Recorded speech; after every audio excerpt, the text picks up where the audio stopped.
Sunil sir, शस्त्रसंधी तर आपण केली, पण हे तितकंच खरं की पाकिस्तान हा काही विश्वास ठेवण्यालायक देश नाहीये. म्हणजे कधी तो त्याची भूमिका, वेगळ्या पद्धतीची भूमिका, युद्धाची भूमिका तो समोर आणू शकतो. पुढे काय कसं बघता?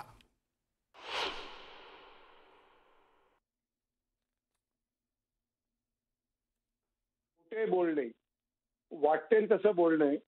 अरे साधी शस्त्रसंधी ते म्हणतात आहे, की आम्ही शस्त्रसंधी करतोय. त्यांनी स्वतः आपल्या डीजीएमओला फोन केला. बरोबर. आपल्याकडून काही नव्हतं केलं आणि लगेच अर्ध्या तासामध्ये पुन्हा ती भंग करणे, कुठेतरी चकमक करणे, एखादी गोळी घालणे आणि मग म्हणजे असं हे सातत्याने सुरू आहे. आतापासून नाही आहे. आपण पाहिलं तुम्ही त्यांचा जुना इतिहास पहा. त्यावेळेस ते म्हणत होते, की आमचे लोक नाही आहे 1948 ला, पण ते कबिलेवाले सगळे त्यांचे लोक होते. 1971 मध्ये 65 मध्ये आणि 99 मध्ये देखील काय केलं त्यांनी?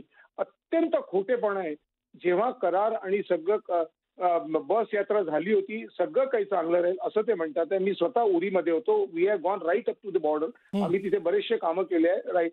आणि तिथून जी बस गेली ती त्याच्यात ते सगळं हसं खेळ आणि आम्ही काही करणार नाही. आणि आपण जेव्हा सगळं काही आनंदात आपलं जे सगळं सीमेवर काम करत होतो तर आणि तिथून आपण आपले पोझिशन्स वेगवेगळ्या पद्धतीने नेले होते हिवाळ्यामध्ये, ते चुपचाप येऊन तिथे बसून जातात. म्हणजे खोटारडेपणा करतात. आमचे सैनिक नाहीये. अहो त्यांचेच होते ते. तिथे जे आले होते त्या गणवेशामध्ये, ते wear all the regular army persons during 1999 म्हणजे त्यावेळेस. तर इतकं असं खोटेपणा हा करतात आणि त्यांना माहिती आहे त्यांचा खोटेपणा आज न उद्या उघडताच येणार आहे. कारण त्यांनाच माहित नाही त्याच्या खोटेपणाचं उत्तर काय असतं.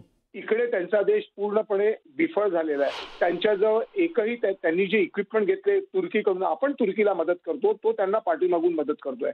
चीनने त्यांना पाठिंबा दिला की जा तुम्ही पुढे, म्हणून ते असं पाहतात. पण त्यांचे जे इक्विपमेंट साधनं आणले ते निष्फळ ठरले आपल्यासमोर. आपण मागच्या 3 दिवसात पाहिलंय त्यांची इकॉनॉमी खचलेली आहे. आणि अशा वेळेस इव्हन आपण त्यांना कर्ज देण्यासाठी आपण विरोध केला, आपण त्याच्यात अबसेंट राहिलो IMFचं, जरी त्यांना 1.4 बिलियन डॉलरचं जरी कर्ज मिळालंय त्याच्यात त्यांचं भागणार नाही हे त्यांना माहित आहे. म्हणून त्यांनी घुटण्यावर आले ते आणि जाऊन गिडगिडून त्यांनी म्हटलं की कसंही करून शस्त्र बरोबर. आर्थिक दृष्ट्या युद्ध परवडणारं नाही हे पाकिस्तानला लक्षात आलेलं होतं सुनीलजी.